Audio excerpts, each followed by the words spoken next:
Logos ministry या चॅनलमध्ये आपणा सर्वांचे हार्दिक स्वागत आहे. प्रभू येशू ख्रिस्त जो संपूर्ण जगाचा उद्धार करता त्याच्या अति पवित्र व सामर्थ्यवान नावाने मी ॲलन लोबो आपणा सर्वांना शुभेच्छा देत आहे. हे चॅनल सबस्क्राइब करणाऱ्या सर्वांचे मी हृदयपूर्वक आभारी आहे. आजचा संदेश जर तुम्ही पहिल्यांदाच पाहत असाल व जर तो तुम्हाला आवडला तर कृपया तुम्ही तो लाईक करावा, शेअर करावा व संदेशाचे नोटिफिकेशन तुम्हाला कायम मिळण्यासाठी बेल रिंग प्रेस करावी. Thank you and God bless you.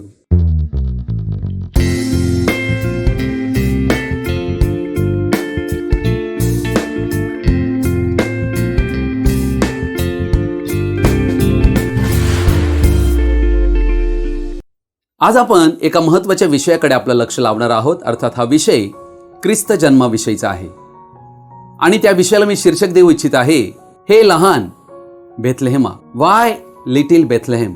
देवाने या लहान खेडेगावातील बेथलेहेम का निवडले या विषयाकडे आपण आपलं लक्ष लावणार आहोत. म्हणून तुम्हा सर्वांना विनंती आहे की तुम्ही हा संदेश शेवटपर्यंत आवर्जून पाहावा.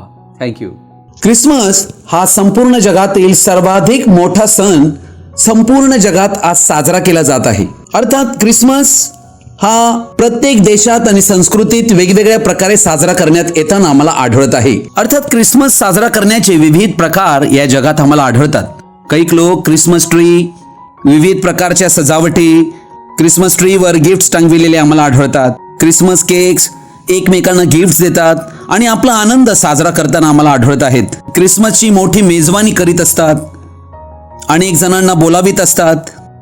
अर्थात या सर्वामागे प्रेम असते व ते प्रेम काही दिवसातच संपून जाते. अर्थात प्रभू येशूला आमच्याकडून अशा प्रकारचा उत्सव नकोय.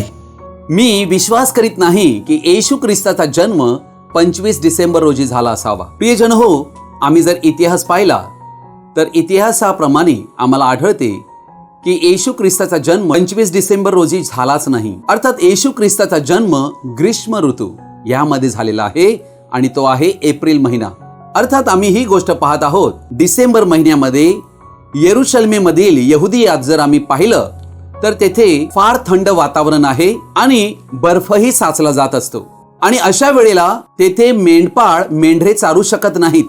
गवत उगवलेलं असते त्यावेळेलाच मेंढपाळ आपल्या मेंढरांना चारत असतात. अर्थात येशू ख्रिस्ताने देखील आपल्या स्वतःचा वाढदिवस कधीही साजरा केलेला आम्हाला दिसत नाही आणि प्रेषितांनीही आम्हाला कोणाला आज्ञा दिली नाही की येशू ख्रिस्ताचा जन्मदिवस आम्ही साजरा करावा. अर्थात या सर्व रूढी आणि परंपरेला सुरुवात 5व्या शतकापासून झाली आणि तेव्हापासून आजपर्यंत ख्रिसमस जो या संपूर्ण जगातील सर्वाधिक मोठा सण साजरा करण्यात येतो त्याला सुरुवात झाली.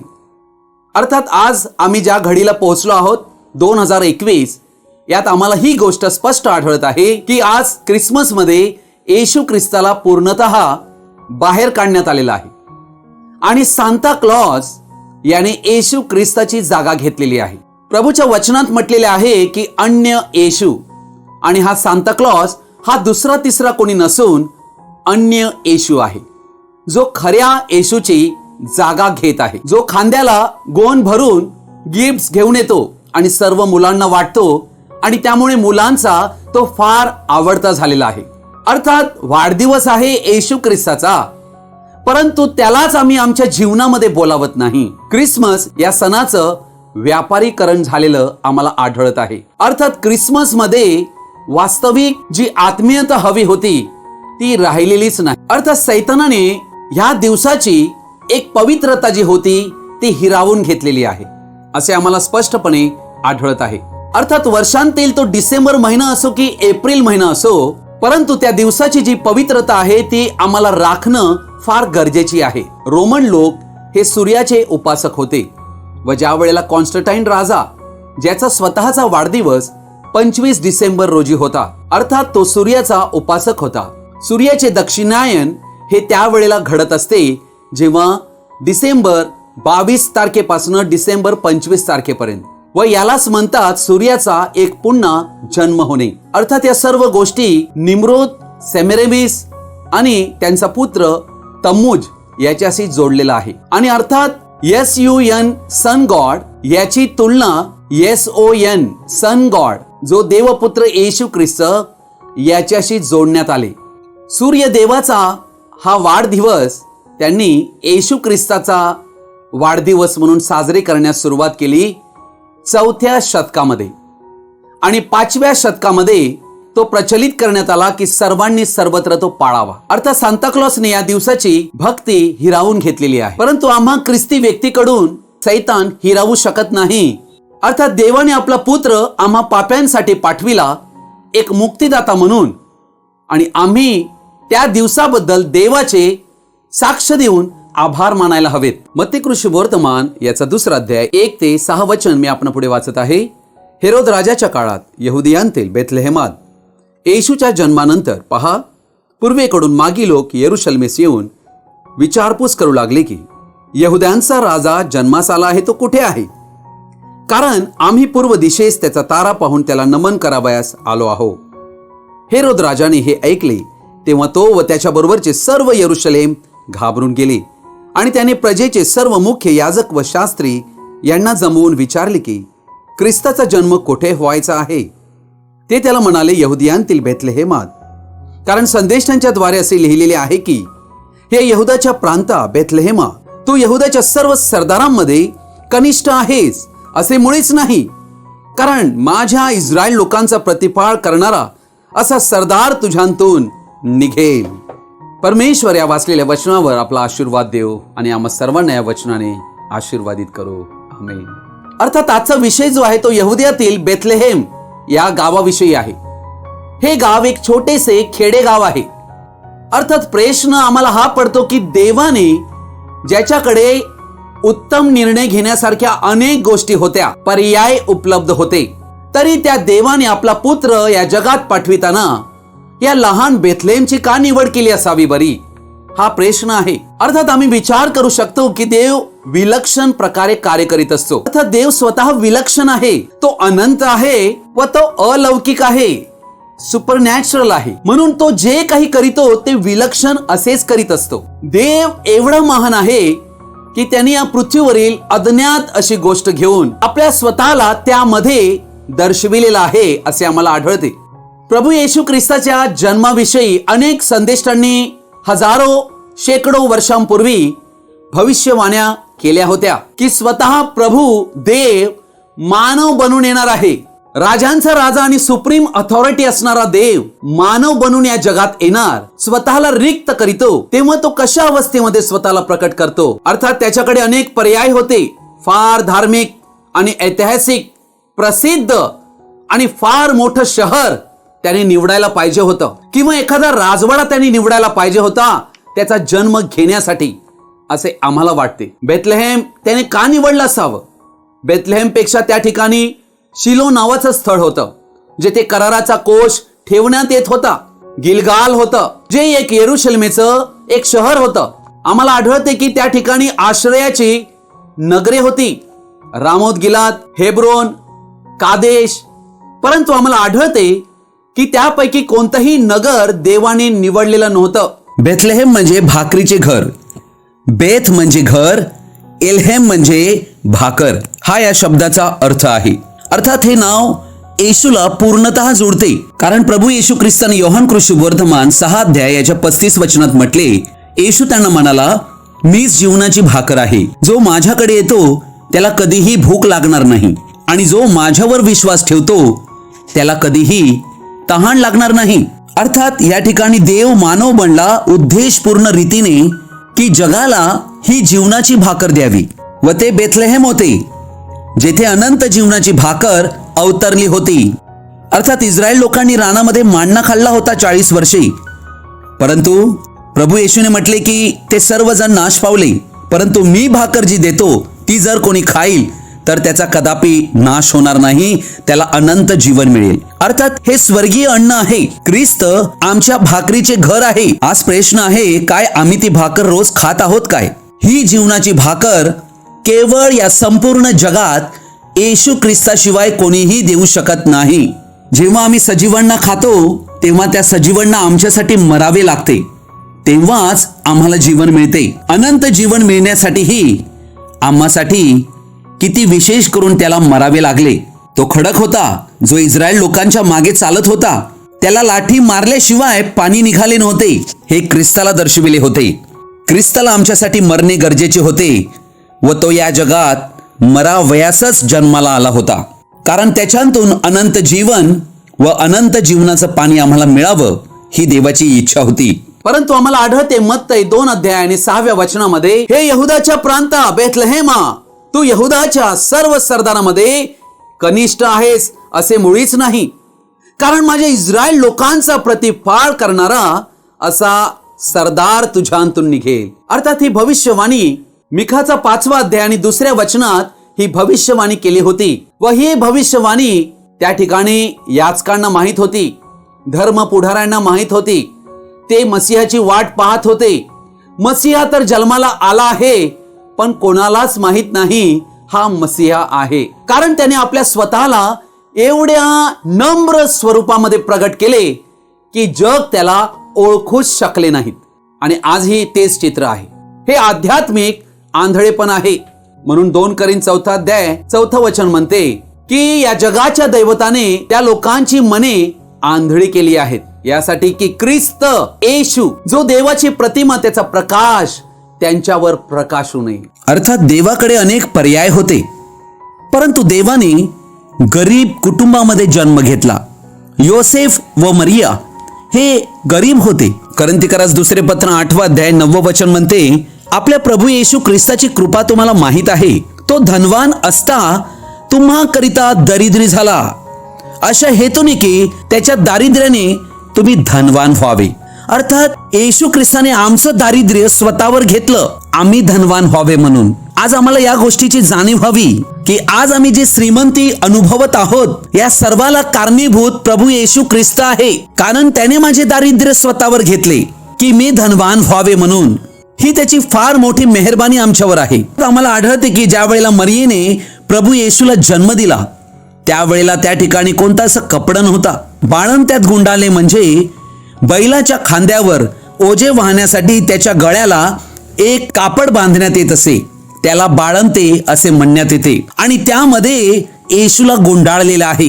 विश्वाचा निर्माण करता देव, शांतीचा अधिपती आमच्यासाठी अशा प्रकारे जन्माला आला, एवढा नम्र आणि एवढा लीन झाला. आम्ही कोण, आमची काय लायकी, काय आम्हीही स्वतः नम्र बनून त्याचे सेवक व्हावे की नाही? आम्ही आमची प्रतिष्ठा, मोठेपणा व या जगांतील गोष्टी वगळून या ख्रिसमसला नम्र व्हावे की नाही? येशूच्या अशा प्रकारच्या नम्र जन्मामुळे त्याला आम्ही कृतज्ञता दर्शवावी की नाही? आम्ही स्वतःला नम्र करून त्याची वचने आम्ही स्वीकारावीत की नाही? मागील लोक, जे परराष्ट्रीय लोक ज्यांना यहोवा देवाची ओळख नव्हती, त्यांना देवाने कळविले की यहुद्यांचा राजा बेथलेहेम मध्ये जन्माला आलेला आहे. अर्थात देवाने यरुशलेमेतील मोठे धर्माधिकारी त्यांना याविषयी कळविले नव्हते, कारण ते आपल्या रूढी परंपराने आंधळे झाले होते, सत्यापासून दुरावले होते. देवाचा मार्ग त्यांनी दूर केला होता व मानवी मत प्रणाली अवलंबिली होती. अर्थात आम्ही पाहत आहोत की मागी लोक पूर्वेकडून आले होते. हे लोक खगोलशास्त्रज्ञ होते. देवाने आपलं जे बायबल आहे ते अवकाशात लिहिलेलं आहे. आणि तारे ज्या वेळेला त्यांनी पाहिले की एक पुंजका जमा झालेला आहे, तेव्हा त्यांना कळलं की कोणीतरी एक महान व्यक्ती या पृथ्वीवर अवतरलेला आहे. हा तारा दर्शवित आहे की बेथलेहेम मध्ये कोणीतरी एक व्यक्ती यहुद्यांचा राजा म्हणून जन्मलेला आहे आणि त्याला पाहण्यासाठी ते पूर्वेकडून निघाले. अर्थात ते त्या यहुदाच्या राजाला नमन करायला आले, कारण त्यांना कळले की त्याचीच केवळ भक्ती करावी, तोच केवळ एकमेव देव आहे. त्या मागी लोकांनी ओळखले होते की हाच राजांचा राजा आहे, हाच संपूर्ण विश्वाचा खरा देव आहे, जो आमच्यासाठी मानव बनून आलेला आहे. या गोष्टींचं प्रकटीकरण त्या मागी लोकांना प्राप्त झाले, कारण प्रभूचं वचन म्हणते, तारण दुसऱ्या कोणाकडून नाही, कारण जेणेकरून आपले तारण होईल असे दुसरे कोणतेही नाव आकाशाखाली मनुष्यामध्ये दिलेले नाही. म्हणूनच ते त्या ठिकाणी येशूला नमन करायला आले. म्हणून फिलिपिकाकरास पत्र 2 अध्याय 10 वचन म्हणते, यात हेतू हा की स्वर्गात, पृथ्वीवर व पृथ्वी खाली प्रत्येक गुडघा येशूच्या नावाने टेकला जावा आणि देव पित्याच्या गौरवासाठी प्रत्येक जिभेने येशू ख्रिस्त हा प्रभू आहे असे कबूल करावे. म्हणून त्या लहान बाळाला ते दाणे घेऊन आले. येशू या बाळाला त्यांनी सोने आणले, कारण तो राजा आहे, राजांचा राजा आहे. त्याने त्याच्यासाठी ऊद आणि गंधरस ही दाणे अर्पिली, कारण तोच महायाजक आहे जो आम्हासाठी याजकीय सेवा करीत आहे मध्यस्थी आज करीत आहे.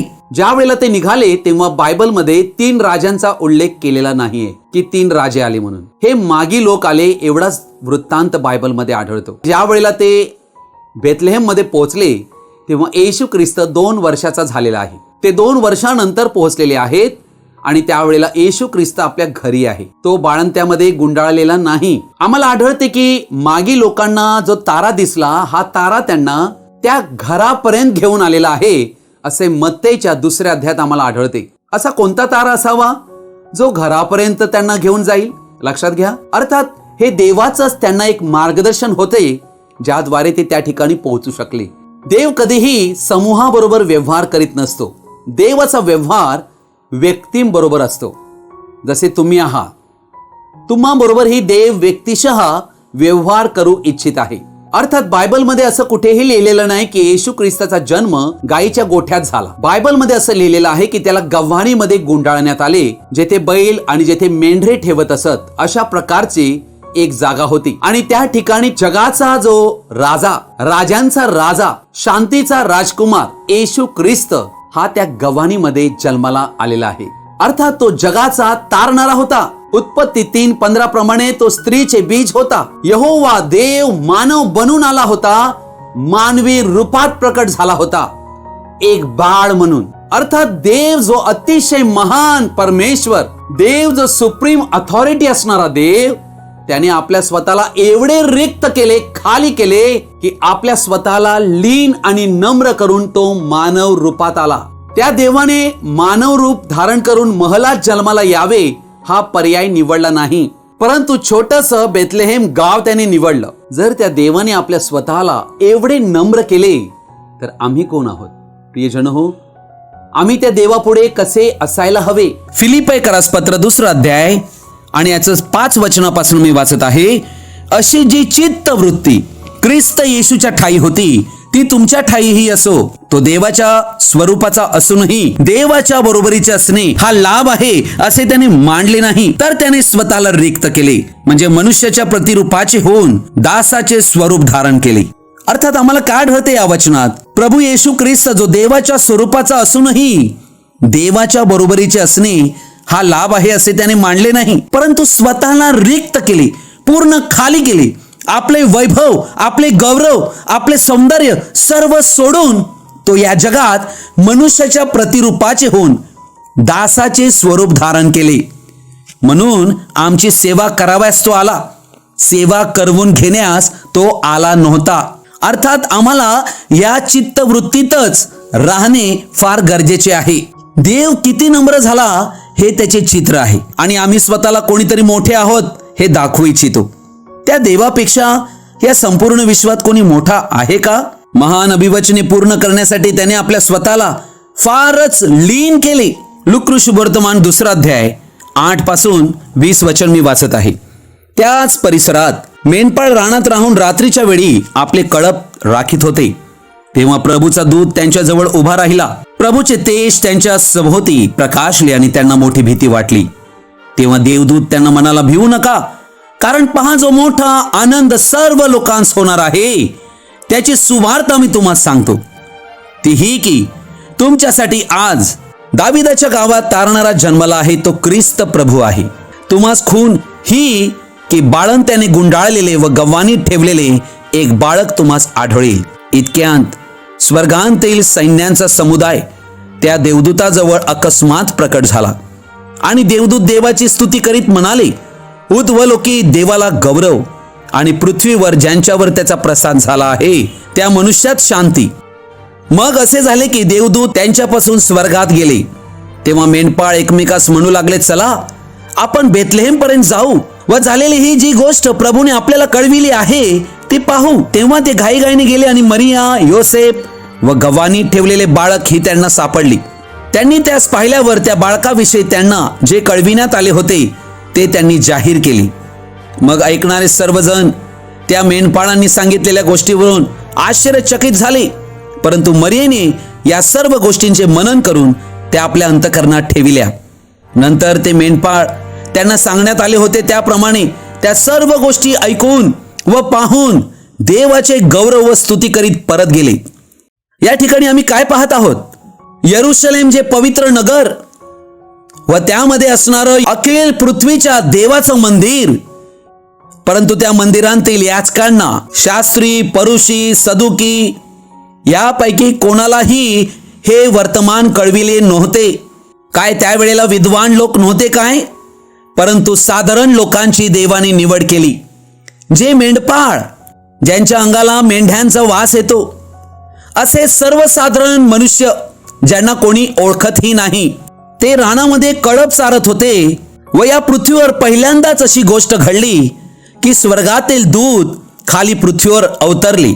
ते सुवार्ता सांगत होते की दाविदाच्या नगरात तारणारा जन्मलेला आहे आणि तो ख्रिस्त प्रभू आहे. ही त्याची ओळख त्यांनी दिली. अर्थात त्या देवदूतांनी सांगितले की तुम्हाला खून ही आहे की बाळंत्याने गुंडाळलेले व गव्हाणीत ठेवलेले एक बाळक तुम्हाला आढळेल. त्या गव्हाणीत असताना पहिल्यांदाच पृथ्वीवर स्वर्गदूतांची मोठी फौज गीत गात आली. जरा विचार करा यावर. हे गीत प्रमुख याजक कैफा ज्या मंदिरात होता तेथे गायले गेले नाही, तर ते त्या बेथलेहेम मधील त्या गावात एका गव्हाणीत ज्याची कोणाला माहितीही नाही त्या ठिकाणी हे गीत स्वर्गीय दूत गायले. इतक्यात स्वर्गांतील सैन्यांचा समुदाय त्या देवदूतांजवळ अकस्मात प्रकट झाला आणि देवदूत देवाची स्तुती करीत म्हणाले, उर्ध्वलोकी देवाला गौरव आणि पृथ्वीवर ज्यांच्यावर त्याचा प्रसाद झाला आहे त्या मनुष्यांत शांती. हा प्रश्न आहे. आज या ख्रिसमसच्या दिवशी आमच्यावर त्या देवाचा प्रसाद होणं अतिशय आवश्यक आहे. अर्थात मनुष्यांना स्वर्गांतून शांती पाठविण्यात आली. हा फार मोठा शुभ संदेश आहे. अर्थात देवाबरोबर नाते जोडल्यानेच मनुष्यांना खऱ्या शांतीचा लाभ घडतो. यशाचं पुस्तक याचा 9वा अध्याय 6 आणि 7 वचन मी आपण पुढे वाचत आहे. कारण आम्हासाठी बाळ जन्मला आहे, आम्हास पुत्र दिला आहे, त्याच्या खांद्यावर सत्ता राहील. त्याला अद्भुत मंत्री, समर्थ देव, सनातन पिता, शांतीचा अधिपती म्हणतील. ही सर्व नावे शीर्षक येशू ख्रिस्ताला आहेत. त्याच्या सत्ता वृद्धीला व शांतीला अंत नसणार. तो दाविदाच्या सिंहासनावर बसून त्याचे साम्राज्य चालवेल आणि तेथून पुढे ते सर्व काळ न्यायाने व धर्माने दृढ व स्थिर करील. सेनाधीश परमेश्वराचा आवेश हे सिद्धीस नेईल. अर्थात ही भविष्यवाणी येशू ख्रिस्ताच्या तिसऱ्या येण्याच्या वेळेला पूर्णतेस जाणार आहे. येशू ख्रिस्ताचं पहिलं येणं या जगात मानव रूपाने होतं आणि येशू ख्रिस्ताचं दुसरं येणं या जगात त्याच्या मंडळीला महासंकटाचा काळ जो आता आमच्या समोर येत आहे त्यांतून वाचविण्यासाठी तो आपल्या वधूला परिपूर्ण करून या जगांतून घेऊन जाणार आहे. ख्रिस्ती जगतात अजूनही येशू ख्रिस्ताच्या दुसऱ्या येण्याविषयी फार कमी लोकांना माहीत आहे.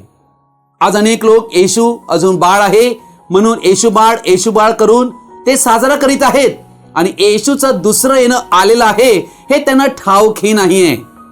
म्हणूनच येशू ख्रिस्ताचे या जगात 3 येणे आहेत याविषयी आपला एक खास संदेश आहे. तो तुम्ही सर्वजणांनी आवर्जून पाहावा अशी आपणाला विनंती. जर आम्ही या ख्रिसमसला नम्रता आणली जशी आमच्याकडे हवी आहे, ती झगमगणारी लाइटिंग नव्हे, सांता क्लॉज ही नव्हे, परंतु निर्माणकर्त्या देवाच्या भक्तीमध्ये आपल्या स्वतःला सामील करावे. जो गव्हाणीमध्ये बाळ म्हणून जन्मला, जो आमच्यासाठी शब्द देहधारी झाला, आम्हा मनुष्यामध्ये त्याने वस्ती केली. इमॅन्युएल, आम्हा संगती देव, महान देव नम्र झाला. आम्हाला आज हवे आहे असे नम्र हृदय ज्यावर पवित्र आत्म्याचा नवीन ताजा अभिषेक होईल. आम्हाला स्वतःला या ख्रिसमस दिनी हे समजून घ्यायचे आहे की मी कोणी नाहीये. माझे हृदय ते गव्हाणी व्हायला हवे जेथे त्याने जन्म घेतला, त्या मेंढवाड्यात जेथे शेणाचा वास होता. आमचे हृदय ही अशाच प्रकारचे आहे, परंतु त्याला तसे हृदय हवे आहे जे त्याला जागा देईल. म्हणून आज आम्हाला आमची हृदयाची दारे त्याच्यासाठी उघडायची आहेत. येशूसाठी त्यावेळेला दारे बंद होती. आज हृदयाच्या गव्हाणीत येशूला बोलवायचं आहे. तुमची हृदयाची द्वारे उघडा. जेव्हा त्याच्यासाठी इतर ठिकाणी दारे बंद होती, हृदयाच्या गव्हाणीत येशूला बोलवा. मग पहा काय होते. तो तर शब्द आहे, वचन. त्याचे वचन आमच्यात व आम्ही त्याच्या वचनात जर राहू तर जे मागू ते आम्हाला मिळेल. प्रभू येशू ख्रिस्ताची कृपा, अनुग्रह, प्रेम, दया, आनंद आणि शांती आपणा सर्वांबरोबर येईपर्यंत कायम राहो. आमेन. आजचा हा संदेश आपण सर्वजणांनी ध्यानपूर्वक व शेवटपर्यंत पाहिल्याबद्दल आपण सर्वांचा मी हृदयपूर्वक आभारी आहे. आजचा संदेश ऐकल्यानंतर नक्की तुम्हाला काय कळले तुम्ही कृपया कमेंट बॉक्समध्ये कळवू शकता किंवा आमच्याशी व्यक्तिगत संपर्क साधू शकता. Thank you and God bless you.